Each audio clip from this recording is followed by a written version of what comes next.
Hello, everyone. Jen here with Linda Arrey. We're going to be talking about membership communities. Before I get started, a few quick housekeeping things. As always, I'm keeping my eyes on Facebook, so if you have questions at any point, feel free to chime in, and we'll be doing Q&A throughout the interview. Let me tell you a little bit about Linda, who I didn't really have the pleasure to know that much about before, although I've seen how amazing she is on Facebook, and I've been like really intrigued by the membership community. So I'm psyched that she's going to tell us about that today and give us some insights into how to build a valuable membership community. Linda has her own nonprofit in addition to being a nonprofit consultant and strategist, and in her own words, when she's not in 6-inch heels, she's a captain in the military. Wild is a nonprofit that does amazing work focusing on empowering women. And if I'm understanding correctly, that's both in and outside of the US, which I can't even imagine going international. So Linda, why don't you go ahead and tell us a little bit more about what you do, what Wild does, and anything that I missed that I should have had in your intro. Yes. First off, Jen, thank you so much for having me. I'm really excited for the opportunity to share with your community today. And you do amazing work yourself. And yes, so I am Linda Arrey Nkwenti. Most people know me as Linda Arrey. And as Jane shared, I'm the president of Women in Leadership, Development and Empowerment. And we go by WILD. A lot of you know us as WILD. And we are a membership-based organization made up of women from diverse walks of life and ethnicity. And we just come together to do life together, improve each other, and improve communities as well. And our reach is global. We do work in African countries. We do work here in the US. And our mission here in the US really focuses on women. You know, we serve women through our 4 pillars of mental wellness, physical wellness, spiritual wellness, and financial literacy. And people always ask me, why finance at the end? And I've done this a long time and realized a lot of times we are focusing on, how do I make the next dollar? But we fail to understand that if we're not whole, we're not performing at our best. So it's so important that we take care of our mental, physical, spiritual state. Then we can go out there and be this boss women and make the money, And then our impact on the communities as well in Africa, we do, from medical missions to educational missions to water missions, and you just name it. In outside the US, we focus on women and children. And, we have an affiliate membership community called the Wild Winner Circle. I'll be glad to share more about that with you guys as our life today progresses. And I'm also a nonprofit consultant. I really help you take your vision and idea to a sustainable and profitable nonprofit business. And I work with women, particularly working mothers, and just help them in their life's journey and find fulfillment. So whatever your definition of fulfillment is, right? For some people, is how do they make the next money? So for some people, it's flexibility, whatever it is. I know every woman has a journey. Our journeys are not the same, but I walk with you to attain that fulfillment for you. And yeah, Jane quoted right. When I'm not wearing 6-inch heels, I wear combat boots because I'm a captain in the Air Force, and I currently serve as a chief financial officer here at Dover Air Force Base. I'm a mother. I have, a 4 and 2-year-old that run my life, and my husband, who really is a backbone to a lot of things that I do. Yeah. So yes, I'm excited to share with you guys today. I was going to say, the sheer amount of things that you do is overwhelming. It's too bad this isn't an interview about time management. Well, we probably need to do one on that because I let me tell you, that's something that I feel a lot of people need. Yeah. We've done, I actually do a lot of workshops on that. So yes. Okay. All right. Well, next time you have one, definitely share it in the group and we'll send people over there. Okay. Well, I'm really interested about your background. So what made you even decide to get started in the were you a consultant first, or did you build your own nonprofit first? So I'm one of those, consultants that started. I have a heart to serve. And I have served with different nonprofits from volunteer to director. and president, just different levels, board of directors, several levels. And one thing I realized is, when you are serving somebody under the umbrella, you have this room to impact change, because your vision doesn't always align with, the curator's vision, and that's okay. But there's certain ways that I wanted to serve women and communities that I did not see within the organizations that I was serving with. And I'm one of those, I believe that when you've exceeded the space in which you're existing in, it's time to walk into the next room. So I took that leap of faith and said, you know what, I've exhausted my space here, and it's really time for me to evolve and grow. And really, Wild came about during my pageant days, because I did pageants in my young age. And That's so fun.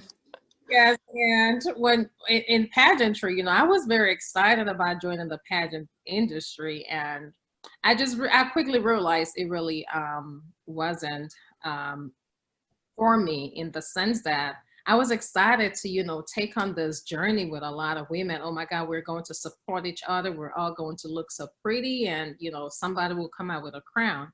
But that wasn't what I experienced. During our time together, it was, people trying to see who can, hide somebody's swimsuit so they don't go on stage, or you see a lady in the back just struggling to pull up her zipper, and her sisters are not rushing to help her put on her zipper.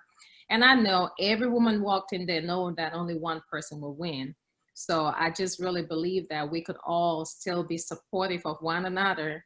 And when whoever the best woman is that gets crowned, we would still rally behind her and serve her, during her time as queen. Because I really honestly believe that, when we do win, we still have to have, grace within us. And even if you lose, you still have to have dignity enough to be able to support, the winner.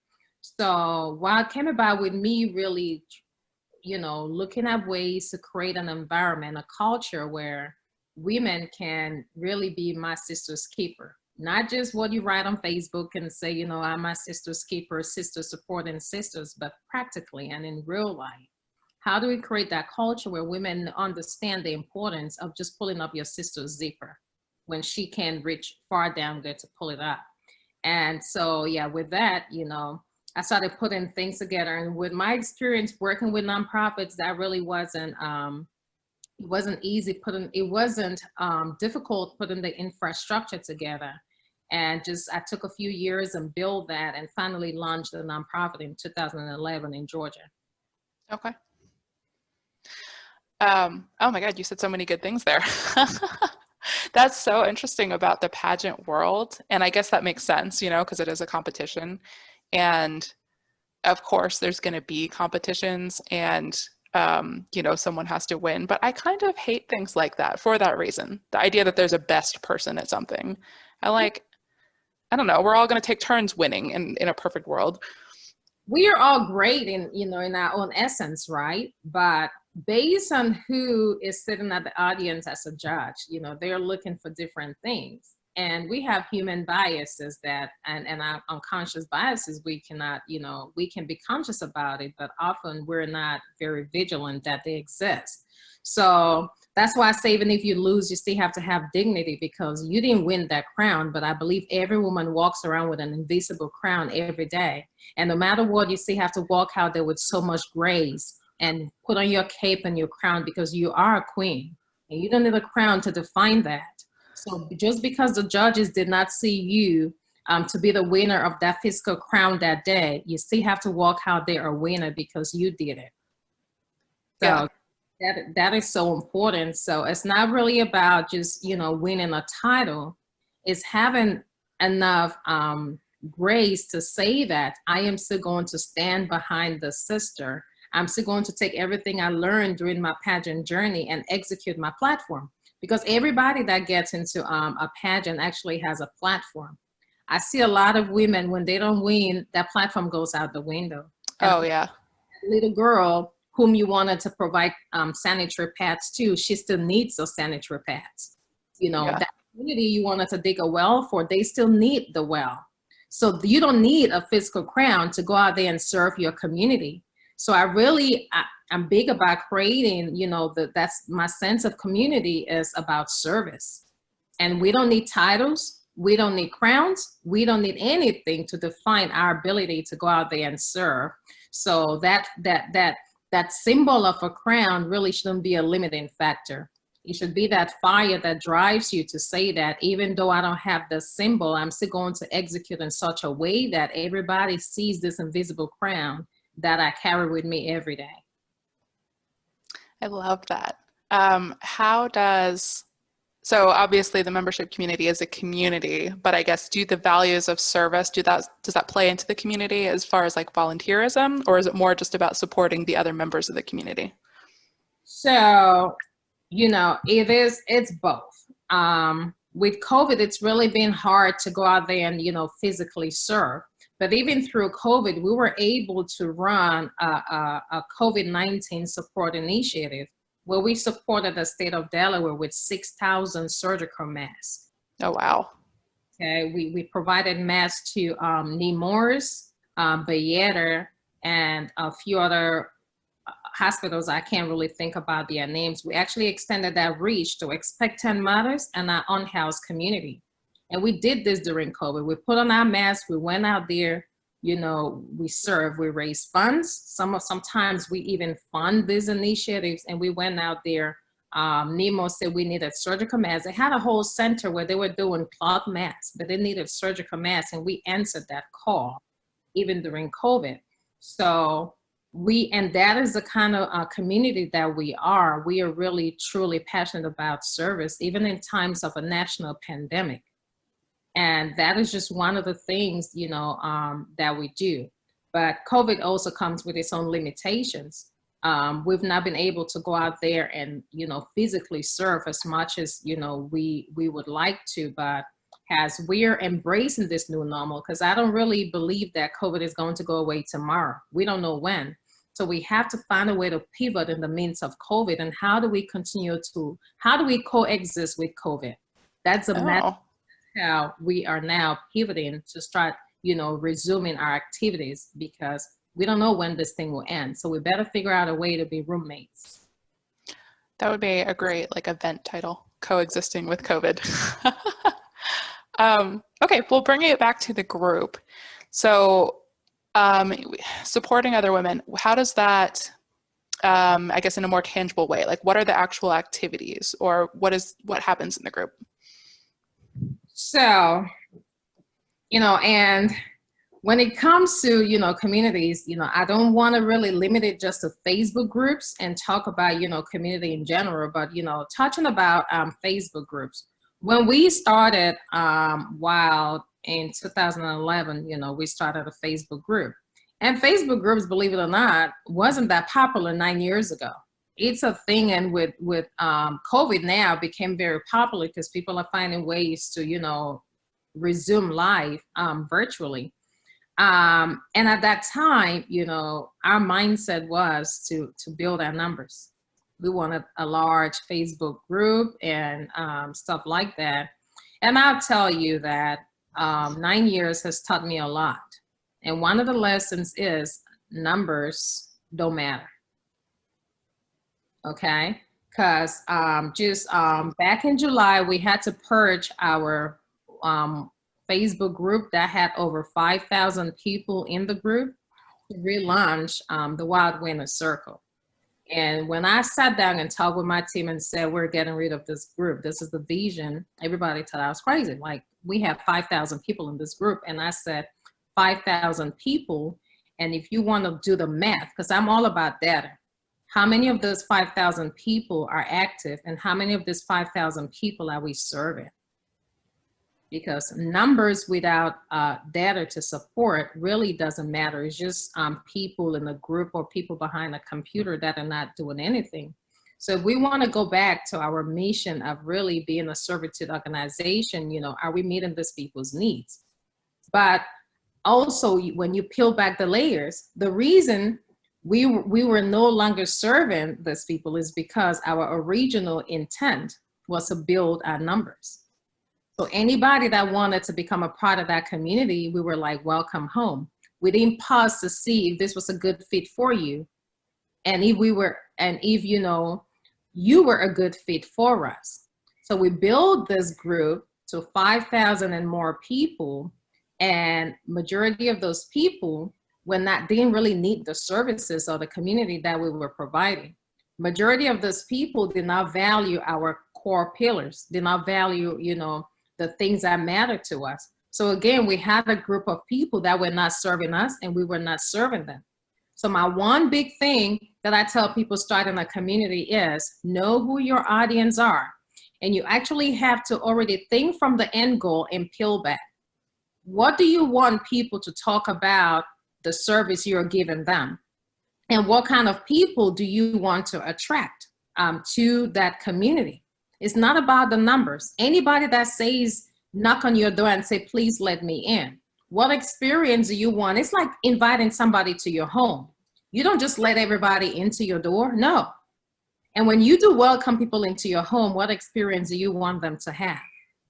And that mutualistic relationship, what is that, homewarming gift you want them to have in their hand?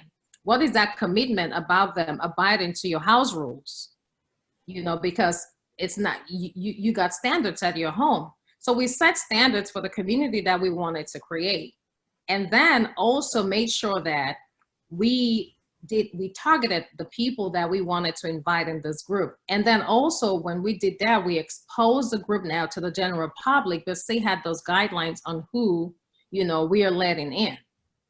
So, and this is so important because just having a group of 10,000 people and only, 1% of that are active, only 1% of that you are serving is not effective. All you have is a bunch of numbers with zero impact.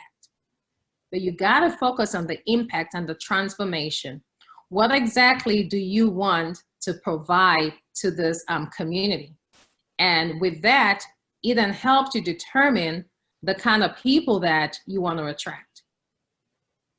So, when we purged this, group back in June and said, we're going back to the drawing board and we're starting over. And one other thing I tell people is don't just, go through your Facebook list and invite everybody. There are certain people that you can do that with, former members, people that you absolutely believe share your values. You can invite. The majority of people take time and cultivate a relationship. Don't just send somebody a link to join your group. Call them on the phone if you don't have their number, even send them a personalized message and say, I've created this group. This is what the group is about. And I feel you'll be a good fit because of XYZ. This is the link if you would like to join us. What you're doing, you're already right out the gate eliminating those people that would not be committed. You're eliminating those people that don't have your same values. And up front, you're setting the standards on what you require of membership, right up front. So anybody coming in already has that in the back of their head that this is the kind of group I'm coming into, this is the kind of community I'm coming into, and these are the expectations. And you know what? I don't think I want to be a part of that. You don't have to worry about that. Or you know what? That's exactly the kind of community that I want to be a part of. You've saved yourself a whole lot of trouble. A lot of people, I also frown on people just adding me to groups without asking me. That alone is a resistance on my part, because you didn't have the courtesy to actually have an opportunity to initiate a relationship with me just by sending me a link or forcefully adding me to a group. We miss that opportunity to connect, and we cannot collaborate if we have not connected, because people like to jump steps. You have to connect with somebody. Then you cultivate a relationship before you can collaborate. You can't just take somebody out of the blue and say, you know what, I want to do something. Number one, I don't know what you saw in me to want to collaborate with me. And I don't know what you're offering. I don't know what you do. So take time to send people messages when you're, starting this group. You can do a whole list and say, this person will be a good fit, this person will be a good fit, maybe because of what you've seen them post and maybe because of what other people have said about them. But just take time to make that connection. Take time to cultivate a relationship. before you go just randomly, adding people to your group. Because again, it's not about the numbers. I really need people to understand that. It's about qualitative relationships over quantitative relationship. That's what yields maximum output. So yeah, I was just thinking that. So for the people watching, if you're thinking about how long that would take, because that's what I was thinking, like, oh my goodness, how could you spend that much time to like cultivate relationships with each one? But if you had your group of 100 people and you had a good relationship with each one, how powerful would that be, right? I wish I had listened to this before we built our group, because we totally did that. We went through our Facebook friends list and just invited, not everyone, I invited the business owners. Yes. And let me tell you, because think about courtship. Relationships take time. Relationships are an investment. So it is going to cost you time, but this is time that you only have to invest up front. Because what happens is when you invite the right people and you take that time up front to build that relationship with them, you're not the one inviting people in. They understand your standards. And then now word by mouth remains the biggest marketing tool that a lot of people are not using. Because that is 10 people you took time to have a conversation with, and they've gone on and say, you know what, I'm enjoying myself here. Let me go invite 10 more of my friends. They are now doing that work for you due to word by mouth, based on the relationship they've cultivated with you, based on the experience they're having in that group. And this 10 people just invited 10 more people, and you're already at 100. Just because you took time to build a connection with 10 people. Right. And yeah, throughout you have to have your objectives, because people don't like surprises. People should know what to expect.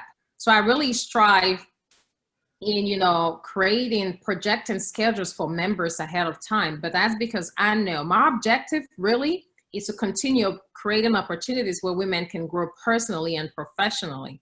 Because I strongly don't believe in us leading corporations when personally we are broken or our homes are broken. So it's all about creating that whole person concept where we are whole personally and professionally. And with that in mind, that's what I use to actually create the events and activities that we do within our community, because the activities are strategically created to meet the needs of the people in that group. And going back to collaboration, I'm not an expert in everything, but I know people that are experts in everything that I need. So that's where, relationships come around. That's where collaboration come around. While I may not meet the needs of every woman, I can then, partner with other women, which are our coaches corner, to bring these services to these women. And at the end of the day, I can check all the boxes and say that we are meeting the needs of women in all of these aspects. I don't have to be the only one reaching out. So I've created now this network of women that are equally reaching out and providing these services to these women. People also want to know, that you genuinely, people don't want to be a statistics, right? Because what I see a lot of people do is a statistics dump. You create this pool and you have all these people in this pool, and all you're doing is dumping information on them, dumping information. Oh, I just launched a new product. Register for my event. That, what's going to happen, people are going to turn off notifications for your group, because nobody really wants to be an information dump. You have to really understand how to filter information to people, and also create room for open-ended conversations and engagement, letting them know they are part of this thing. You do that by creating pools and really seeing, like, what is it that people really, what do you guys want to see next month? What are some areas in your life you want to work on? What are you working on this week? What do you need help with? All of these questions help you create what they need. All of these questions help you, give them content and information that they find valuable, that makes them want to, when they hear that you're in the group, people want to rush and come and participate. And you are not just using them as a statistical pool for, your information dump, but has an opportunity to say that I am truly dedicated and committed to your growth. So this information is really created with you in mind. and I really filter, I don't, when people just share stuff, I delete some stuff, and then I will contact you personally and say, don't simply share a link, talk to me. I don't have to click your link to figure out what's in that link.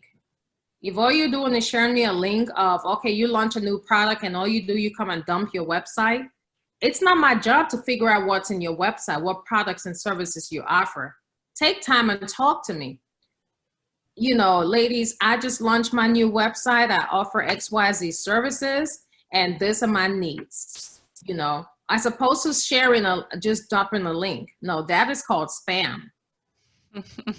Yes, and we don't spam, in the communities that, none of my communities, we don't encourage spam, and we do not spam.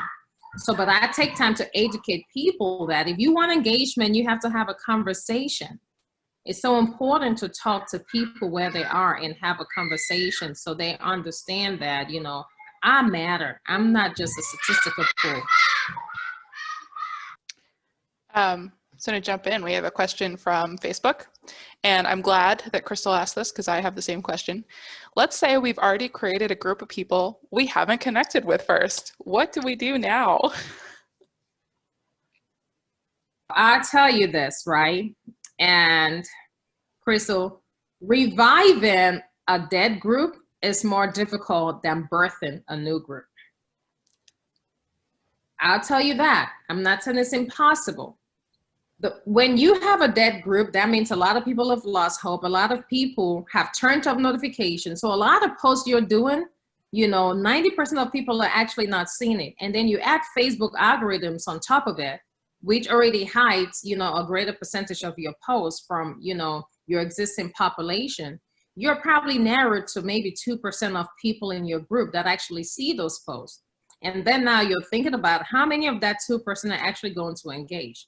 How they engage is really matters about, how you present your content to them. So I tell people, depending on how dead your group is, you can always look at your group's data. How many people have been engaging with your posts? How many people actually post daily? All of that data is available on Facebook. That's enough information for you to determine whether or not you can really revamp this group or not. One way to say, I'm going to revamp this group, I'm going to, rebirth this group, is to really, you got to show up. You got to show up. People have to see you every day, whether it's one, how are you doing post, reach out to your members. I personally, I'm determined to reaching out to a few people, every week and just see how they are doing. And not because, it's a check in the box. I'm really honestly concerned about their well-being. And even sometimes I would see a post on my timeline of somebody in the group who maybe has a birthday or has something troubling going on. I genuinely reach out. I'm just concerned that I want to make sure that they are doing okay, And with that, I've been able to really build a trusted community around. I also encourage members to reach out to other members, reach out and just see how your sister is doing. One thing I tell people is a lot of us have these really great messages to say during people's obituary. Oh, this person was a great person. Did you ever take the time when they were alive to tell them that? Don't wait for my obituary to send me flowers and come and tell me how awesome I am. Right now, reach out to me and say, Linda, how is your day going? It's the same thing with communities. It's about building relationships. You have to check on people, create a pool and ask people like, we're relaunching this group or something, what are the things that you would like to see? Or ask questions and see how the engagement is. If it's that, it may be time for you to say, you know what, we want to relaunch, we're starting a new group. And those that are interested can, click this link and join us in the new community. You're better off having 10 people that are showing up, for you than having a group of 1,000 where, you post and there's no engagement. But I'm not saying it's impossible, but it's going to take your work. It's going to take your time to rebuild. It's like when somebody, loses trust, they have to earn it. So it's going to take your time re-engaging with your members on a personal level, and, you know, creating strategic content that really they find beneficial. You know, whatever your group is about, also make sure that the mix of people in that group actually are people that are consumers of the products and services that, you know, you're offering. Because if you have a group of, you know, your group is of vegetarian, you know, you sell meat, and then your group has a lot of vegetarians, no matter what you're posting, that's not the audience. So it really may be time to clean your group list and make sure that you're not, you know, blindsided by the numbers when those numbers are actually not consumers of your products and services. So I would say go through your list, start today, not tomorrow, and start re-engaging with your members, okay? Just check how they're doing, create a pool and ask, you know, questions that actually speaks to your members. And, you know, do some analysis, you know, show up in your group every day for the next 30 days and see if that engagement changes. If the engagement doesn't change, then I think it's time to purge that group and start a new one.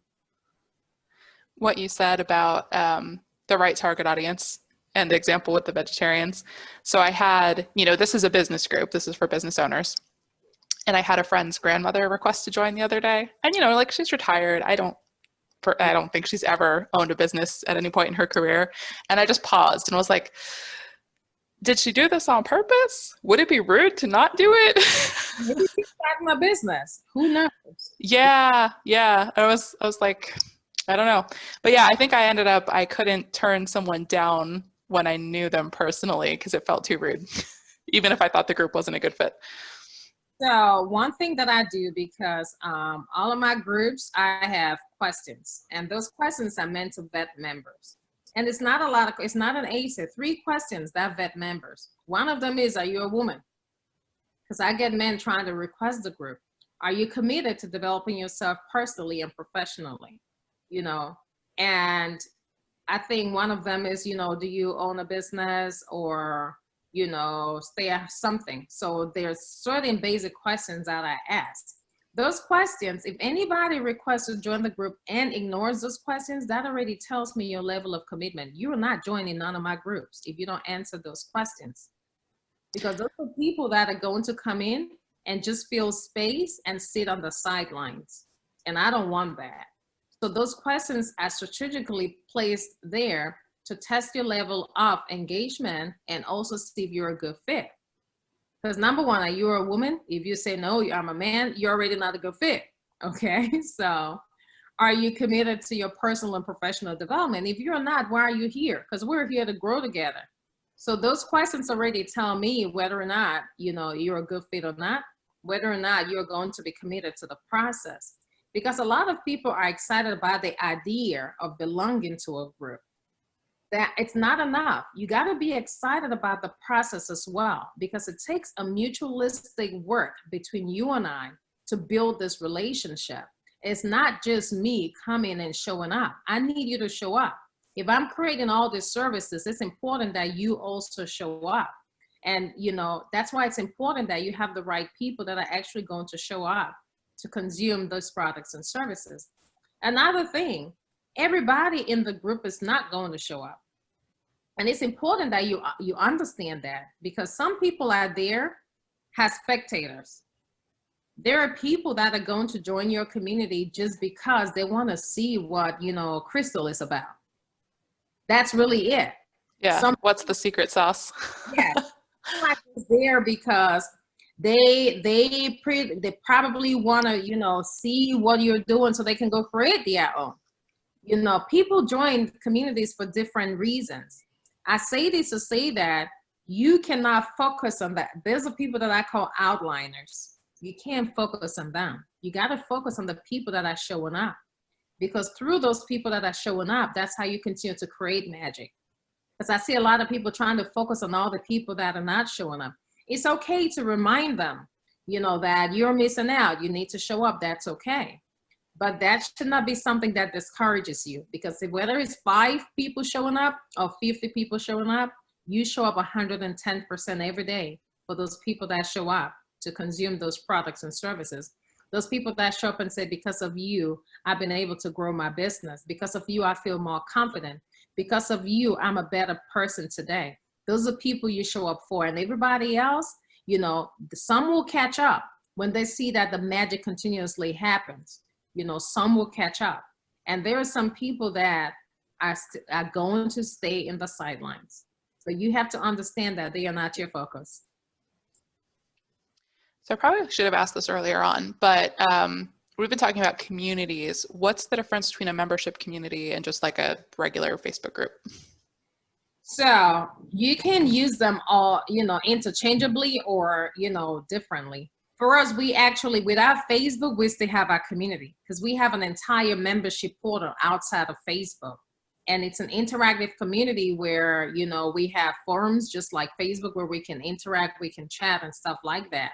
I believe in having my own processes and systems where I'm not relying on Mark Zuckerberg. He can choose to like Facebook go off someday, which has happened sometimes, not often. And community doesn't necessarily have to be membership as well. I need people to understand this because you don't need a membership institution to have a sense of community because it takes two people to form a community. You guys just need to have a common goal on what is it that we want to accomplish? What is it that we want to achieve? Are we just here being each other's accountability partner? Are we using our skill set and experiences for a greater good? So it's all about what are your objectives? You know, what are your objectives?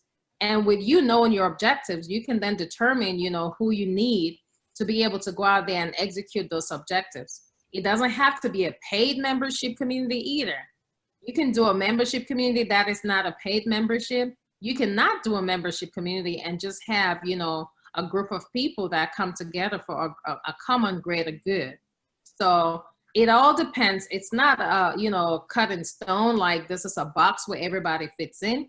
It really just depends on what your sense of community is. What is it that you want to accomplish with this group of people that you're building? You know, maybe, you know, we have, you know, a Habitat for Humanity. They gather a community of volunteers all the time and build homes. You know, what is it that you want to accomplish? That is the one question you must ask yourself before you go out there and actually start establishing and curating your community. Because when you know what is it that you want to establish, what your objectives are, that then is your blueprint to know who to attract to that community. And that also determines whether you want it to be a paid membership community or, you know, a non-paid membership community. But you have to know what your objectives are. Quick reminder to the people watching on Facebook, there is still a little bit more time to get your questions in, so feel free to chime in. But I think we're going to start wrapping it up because it's almost 3:40. So Linda, let's talk about you. What are your business goals for Wild Winners Circle or just for Wild or for yourself? Where do you want to be in 5 years? Oh my goodness. I think 5 years is too far off. Okay. One year? You know, I really, you know, I believe that, what do they say? If you're not growing, you are dying. So I think at every given point in life, we have to have personal and professional goals. We have to continue, you know, growing. You know, me personally, I want to be able to create more time to rest and more time with family. Because as you see, I wear so many hats and I'm at the point where family must be a priority, not just sometimes. Must be a priority. So personally, my goal is, you know, I'm re-looking and recreating my battle rhythm so I can rest more because I need it. I preach a lot about self-care and people need to, so I do want to rest more. I'm setting boundaries, you know. Not everybody deserves the same level of access into your life. That's a fact. So one thing that I'm doing is reanalyzing my circle and my community and reprioritizing people in it, because not everybody that calls my phone deserves me to pick it up at the first ring. People need different layers of access into your life. And when you understand that, you start buying back your time. So personally, that's one of my goals, just buying back time for me and family. And for my community, really just keep showing up. I am really truly committed to seeing, like, when I see women succeed, it excites me. I'm one of those people that serving others really brings me a lot of fulfillment. So just meeting women where they are. And one thing I'm doing this month is actually going outside my community and partnering with other people as well.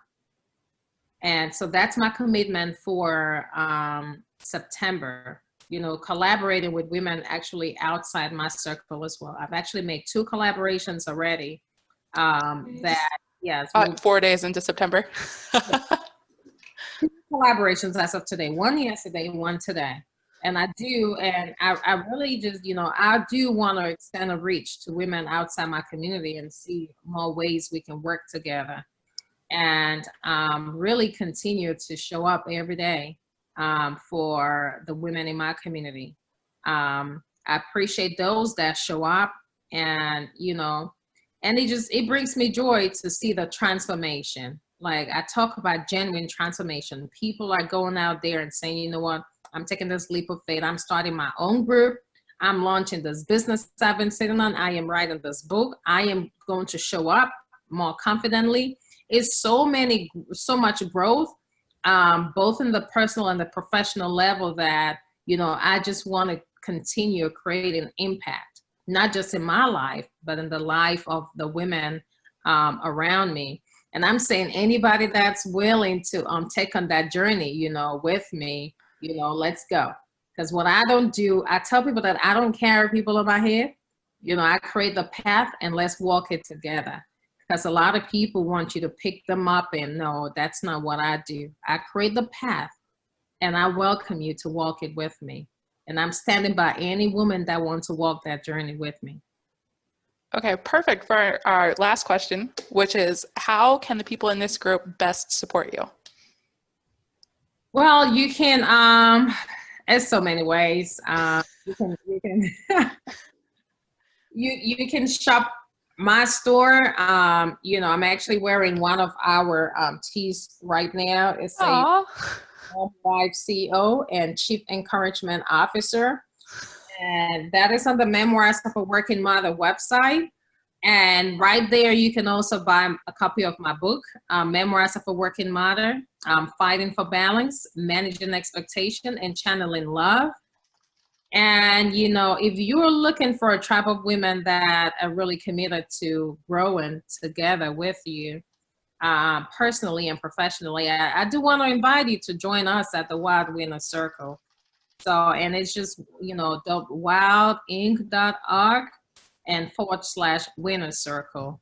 And I think we can post the link, playing and stuff like that. Just, check it out and join us. You just, looking for. And so, and if you're needing, you're thinking of starting or growing your existing nonprofit, go on my website, lindaarrey.org, and see ways that we could work together. And if you just need, you're feeling stuck in life and just need, that life partner and coach to take you through some personal growth strategies, hey, just hit me up. So just so many ways. Go on my website, lindaarrey.org. You would see my philanthropic work. You would see, have access to my book, and just a lot of things that I do, and a lot of ways that we can work together. I would say start at lindaarrey.org. Okay, I'm gonna get all of these links in the comments so you guys will be able to find them there. Thank you so much for coming on today and for educating me personally, as well as the other people in the group who will be watching this. Yeah, this was just thanks for the opportunity to share with you and your community. Reminder for people who might have chimed in late and missed the beginning, this video will be up in the group afterwards, so you'll be able to watch it later. Like we said, there's going to be links in the comments if you want to visit any of the resources, or if you want to get to know Linda better, or maybe join the Winner's Circle. Yeah, and I hope that you'll join us in the future, for we've got more videos coming. Nothing on the schedule yet, but I'll announce it as soon as we do. So thanks, everyone. Thank you so much, and have a beautiful rest of your day and the weekend ahead.